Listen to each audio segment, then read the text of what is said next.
बचपन से ही रामू एक छोटे से गांव में अपने माता पिता के साथ रहता था।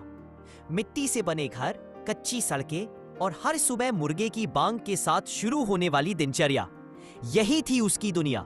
गांव के सरकारी स्कूल में पढ़ाई होती थी, जहां एक ही मास्टर जी थे जो हर विषय पढ़ाते थे। लेकिन रामू की आंखों में कुछ अलग ही सपने थे। रामू के पिताजी किसानी करते थे।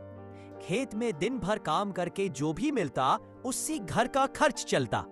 कई बार खाने में सिर्फ रोटी और नमक होता, लेकिन रामू की माँ हमेशा कहती, बेटा पढ़ लिख कर कुछ बड़ा बनना, ताकि तेरी जिंदगी हमारी जैसी ना हो। रामू स्कूल में हमेशा अव्वल आता। पुरानी किताबें, टूटे हुए स्लेट और उधार की कॉपियां, सबसे पढ़कर भी उसने हार नहीं मानी। गांव के बहुत से लड़के स्कूल अधूरी पढ़ाई करके काम पर लग जाते थे, लेकिन रामू ने ठान लिया था कि वो कुछ ऐसा करेगा जिससे पूरे गांव का नाम रोशन हो। एक दिन मास्टर जी ने उसे बताया, रामू तू बहुत होशियार है, अगर सही से मेहनत करेगा तो आईएएस बन सकता है। रामू ने पहली बार तब आईएएस शब्द सुना। उसने घर आकर माँ से पूछा, माँ आईएएस क्या होता है?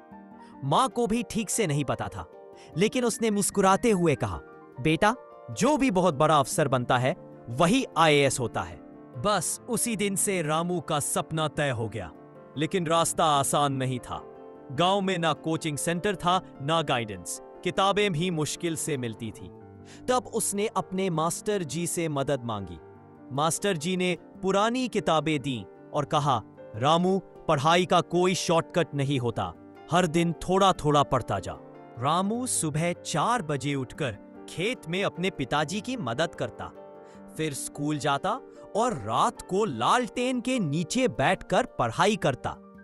गांव में बिजली आती जाती रहती थी, लेकिन उसकी मेहनत कभी कम नहीं हुई। स्कूल खत्म हुआ तो इंटरमीडिएट की पढ़ाई के लिए रामू को पास के कस्बे जाना पड़ा।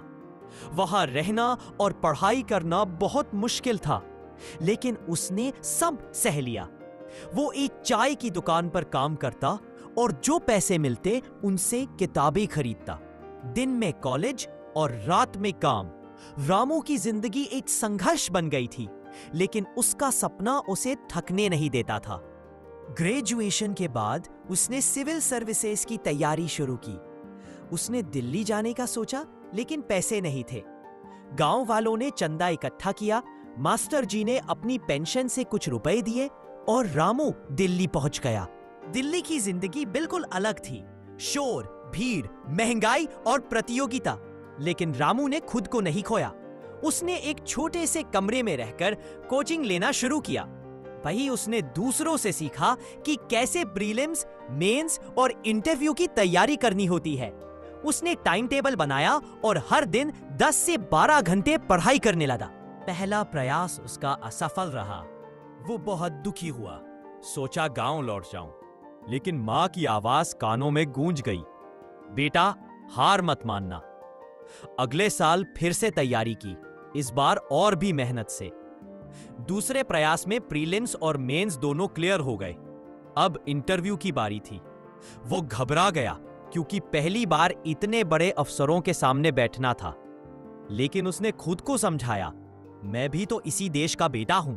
इंटरव्यू के दिन उसने गांव की मिट्टी को एक कागज में लपेटकर अपनी जेब में रखा और बोला, ये मुझे याद दिलाएगी कि मैं कहां से आया हूं और मुझे क्या करना है। इंटरव्यू भी अच्छा गया और जब रिजल्ट आया तो पूरे गांव में ढोल बजने लगे। रामू का चयन हो गया था। वो गांव का पहला लड़का था जो आईएएस बना। पूरे गांव ने उसका स्वागत किया। उसके पिताजी की आंखों में आंसू थे और मां ने कहा, अब तेरा सपना नहीं, पूरा गांव तुझ पर गर्व करेगा। रामू ने अपनी पोस्टिंग के बाद सबसे पहले अपने गांव में स्कूल की हालत सुधारी, नई किताबें पहुंचवाईं और बच्चों को मोटिवेट किया। उसने हर उस बच्चे को बताया, मैं भी तुम्हारी तरह ही एक गांव से था। फर्क सिर्फ इतना है कि मैंने कभी हार नहीं मानी। आज भी जब कोई गांव का बच्चा उससे मिलने आता है तो रामू मुस्कुराकर कहता है, सपने गांव में भी देखे जा सकते हैं और उन्हें पूरा भी किया जा सकता है। बस मेहनत और हौसले की जरूरत होती है।